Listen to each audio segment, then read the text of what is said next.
तर नमस्कार मित्रांनो, तुम्ही पण बिगिनर आहात किंवा तुम्हाला पण लगेच जिम जॉइन करायचं आहे, तर तुम्ही या गोष्टी फॉलो करा. मी ज्या व्हिडिओमध्ये सांगणार आहे. तर फर्स्ट येतं स्ट्रेंथ, सेकंड येतं स्टॅमिना आणि थर्ड येतं कन्सिस्टन्सी. या 3 गोष्टी ॲज अ बिगिनर तुम्हाला फॉलो करायच्या आहेत. तर फर्स्ट स्ट्रेंथ. तर स्ट्रेंथ इम्प्रूव्ह करायची तुम्ही तुमच्या पहिलं बॉडी वेट एक्सरसाइज परफॉर्म करायचा आहे. जर तुम्ही तुमच्या बॉडी वेटलाच कंट्रोल करू शकत आहे, तर लगेच हेवी डंबल प्रेस किंवा बायसेप कर्ल्स लगेच मारायची काहीच गरज नाही. पहिल्या वीकमध्ये तुम्ही बॉडी वेट एक्सरसाइजेस करा. पुशअप्स, पुलअप्स, स्क्वॉट्स, चिनअप्स ह्या गोष्टी करा.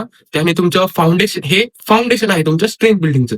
त्यानंतर नेक्स्ट वीकमध्ये तुम्ही वेट एक्सरसाइजेस करायचे आहेत. नंतर येतं स्टॅमिना. तर स्टॅमिना कसं इन्क्रीज होईल कार्डिओ करून. तर कार्डिओमध्ये तुम्ही काय करू शकता, वॉकिंग करू शकता, रनिंग करू शकता, जम्पिंग एक्सरसाइजेस करू शकता, स्किपिंग करू शकता. यांनी ओव्हरऑल तुमचा हळूहळू स्टॅमिना वाढत जाईल.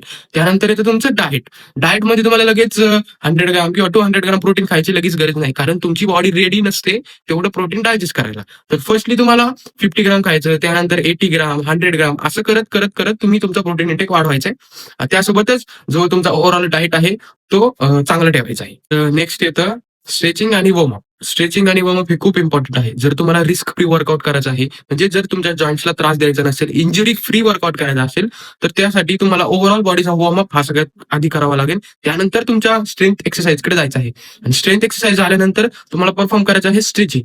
कारण जे तुमचं मसल सोडनेस आहे, जर तुम्ही स्ट्रेचिंग केली तर ते थोडं कमी होईल आणि रिकव्हरीलाही हेल्प होईल.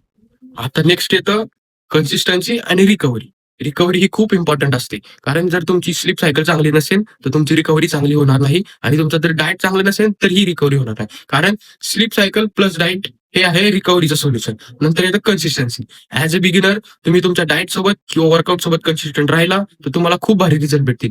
फर्स्ट वीकमध्ये तुमचं बॉडी पेन होईल, सेकंड वीकमध्ये होईल, पण थर्ड वीकमध्ये जर तुम्ही कंटिन्यू वर्कआउट केलं, डाएट फॉलो केला, तर नक्कीच तुम्हाला तुमच्या स्ट्रेंथमध्ये, स्टॅमिनामध्ये आणि ओव्हरऑल तुम्ही जे वर्क करता त्यामध्ये तुमचा फोकस वाढेल. तर अशाच इन्फॉर्मेटिव्ह कंटेंटसाठी आमच्या चॅनलला सबस्क्राईब करा आणि Instagram पेजलाही फॉलो करा. Thank you.